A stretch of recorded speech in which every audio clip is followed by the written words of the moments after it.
Creatine. If this entire list gets reduced to one purchase, make it this one. Creatine has more research behind it than almost any other supplement on the market. Hundreds of studies, overwhelmingly pointing the same direction. To understand why it works, you need to meet ATP, your body's actual energy currency. Every muscle contraction spends ATP, and your muscles only keep about 2 to 3 seconds worth on hand at full effort, which is almost nothing. For short, explosive work, your body leans on a backup system, a molecule called phosphocreatine that sits in reserve and rapidly slaps a phosphate back onto spent ATP to recharge it, similar to a portable power bank topping off a phone battery mid-use. Creatine supplementation simply buys you a bigger power bank. More phosphocreatine on standby means faster recharging between hard efforts, which buys you 1 or 2 extra reps before your muscles give out. That doesn't sound dramatic in a single session, but multiplied across every set, across months, those extra reps compound into real additional growth stimulus. The protocol is almost insultingly simple. 3 to 5 grams of plain creatine monohydrate daily, no loading phase required, and skip the expensive HCl or buffered versions. Monohydrate remains both the cheapest and the most studied form. The kidney damage myth persists purely because it sounds scary. But in healthy people, the research doesn't support it. Should you buy it?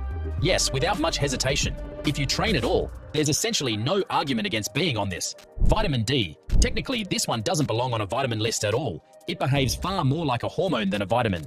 Your skin manufactures it directly from sunlight exposure, and once produced, it travels through your bloodstream switching genes on and off, including ones tied to mood, immune function, and testosterone production. Being fat-soluble, unlike vitamin C or the B complex, it gets stored in your liver and fat tissue for weeks rather than flushed out within hours, which means deficiency builds slowly and often goes unnoticed. A massive portion of the population runs low, especially anyone living somewhere grey for large stretches of the year, or spending daylight hours trapped indoors under office lighting. And unlike a lot of deficiencies the supplement industry invents to sell you something, this one is genuinely common and genuinely real.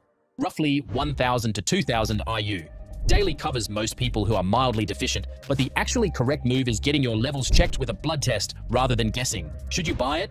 Skip the random megadose bottles marketed with vague promises. Get tested, and if you're actually low, fixing it is one of the more worthwhile things on this entire list. Magnesium. This mineral is involved in over 300 separate reactions in your body, but here's the one fact that actually sells it. Your muscles function like a light switch. Calcium flips them on to contract, and magnesium flips them back off to relax. Run low on magnesium, and that off switch gets sticky, which shows up as twitches, cramps, and a nervous system that simply won't wind down at bedtime. Topping up magnesium genuinely deepens sleep quality for people who are deficient, and it plays a direct role in recharging ATP, the same energy currency creatine works through, which is exactly why the two so often get stacked together. The form matters more than people expect. Glycinate or citrate absorb well, while the cheap oxide form found in most drugstore bottles barely absorbs at all and mostly just escorts you straight to the bathroom. Should you buy it?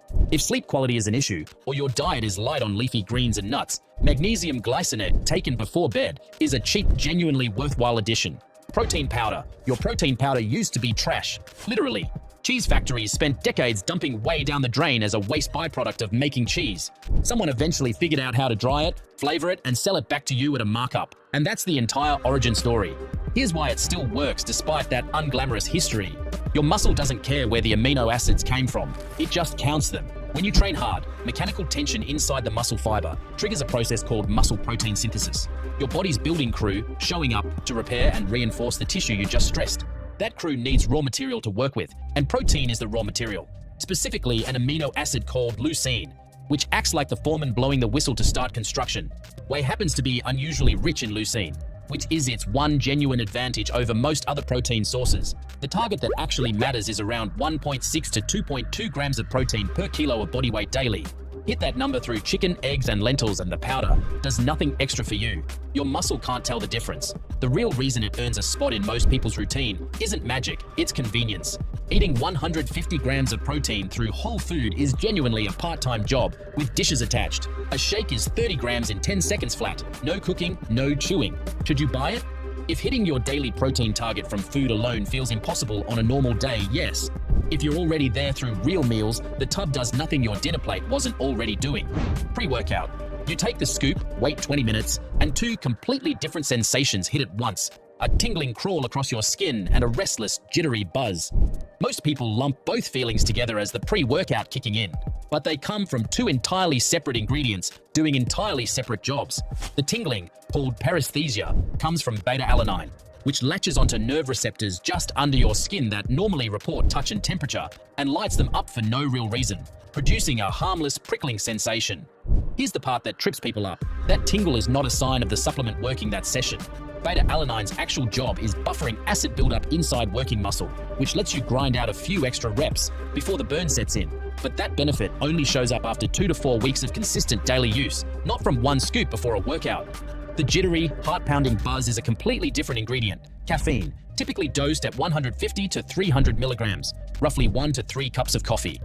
Caffeine doesn't create energy, it has 0 calories. What it does is impersonate a molecule called adenosine, which builds up in your brain throughout the day and signals tiredness.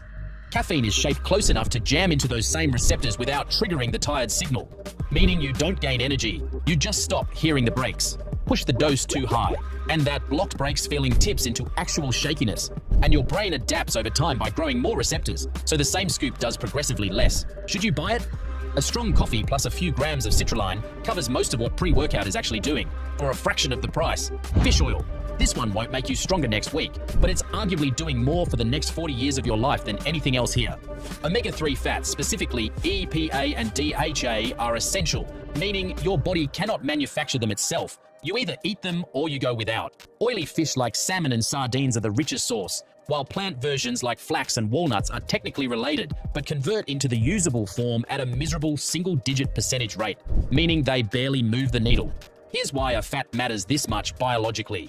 Every cell in your body is wrapped in a membrane built from fat, and that membrane isn't a static wall, it's a living, functioning gate deciding what gets in and out. Eat mostly stiff processed fats, and that membrane becomes rigid. DHA slots directly into the membrane and keeps it fluid and flexible, which is exactly why your brain, the fattiest organ you own, is so dependent on adequate intake. EPA plays a separate role, acting as raw material for compounds that calm inflammation. The imbalance problem is that modern diets are drowning in omega-6 from seed oils, which builds the opposing signals that crank inflammation up, and that chronic low-grade inflammation is what quietly grinds down joints and arteries over decades.